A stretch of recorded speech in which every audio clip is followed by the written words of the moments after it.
ఒక్కరు చదువుకున్నారు, చదువుకున్న వాళ్ళందరికీ చదువు చెప్పిన వారిని గురువుగా భావిస్తారు. ఇప్పుడు ఏకలవ్యుడు ఆ గురువుకు చిహ్నంగా ఇవాళ ప్రపంచంలోనే తెలియజేసిన వ్యక్తి.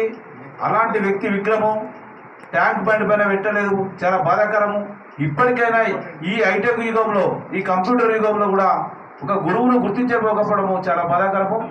ఇప్పటికైనా ప్రభుత్వం స్పందించి ఏకలవ్యుని విగ్రహాన్ని తెలంగాణ ఎరకల ప్రజాసమితి పక్షాన డిమాండ్ చేస్తున్నాము. లేని పక్షంలో ఏదైతే విగ్రహం ఏర్పాటు కోసము ఆడ నిర్మించేంత వరకు తెలంగాణ ఎరకల ప్రజాసమితి పక్షాన పోరాటం చేస్తున్నామని మేము పిలుపునిస్తున్నాము. ముఖ్యంగా ఈ జయంతి సందర్భంగా ఏదైతే రాష్ట్ర ప్రభుత్వము ఎరకల కులస్తుల కోసము ప్రత్యేకంగా కార్పొరేషన్ ఏర్పాటు చేస్తామని ఎలక్షన్లో హామీ ఇవ్వడం జరిగింది. కానీ ఇంతవరకు ఆ ఎరకల కార్పొరేషన్ ఏర్పాటు చేయకపోవడము, కనీసం దాని గురించి మాట్లాడకపోవడము చాలా బాధాకరము. ఏదైనా ఎలక్షన్లో చెప్పడం మట్టుకే మరి ఎరకల కులస్తులు అంటే సమాజంలో ఆ రోజు నుండి ఈ రోజు వరకు సామాజికంగా చాలా కష్టాలలో ఉండి ఇంకా కూడా పూరి గుడిసెలు నివసిస్తున్నారు.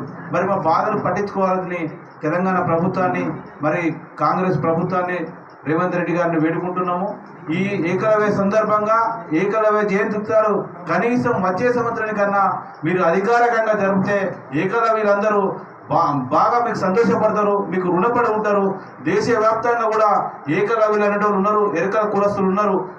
ఏకలవ్యులు అనేటోళ్ళు ఈ దేశంలో ఎరకల కులస్తులు ఎక్కడ ఉన్నా కానీ ఒకటే భాష, ఒకటే నడవడిక, ఒకటే సంప్రదాయం. కాబట్టి దయచేసి రాష్ట్ర ప్రభుత్వం స్పందించి వచ్చే సంవత్సరమైన తొలి ఏకాదశి రోజున, ఇంకా కూడా తొలి ఏకాదశి అంటే ఇంకా 4 రోజులు ఉంది, మేము వారం రోజులు జరుపుకుంటాం తెలంగాణ ఎరకల ప్రజాసమితి పక్షాన. ఏదో ఒక రోజు మీరు ప్రభుత్వ పరంగా అధికారికంగా జరపాలని మేము ప్రభుత్వాన్ని వేడుకుంటున్నాం. దయచేసి ఏకలవ్యులు చిన్నవాళ్ళు కాదు, ఈ రాష్ట్రంలో కూడా 6 లక్షల జనాభా కలిగిన సంచార జాతులుగా నివసిస్తున్నారు. కాబట్టి మేము గుర్తించాలని ప్రభుత్వాన్ని వేడుకుంటున్నాం. ఏకలవ్య వారసులారా, ఏకలవ్య వారసులారా.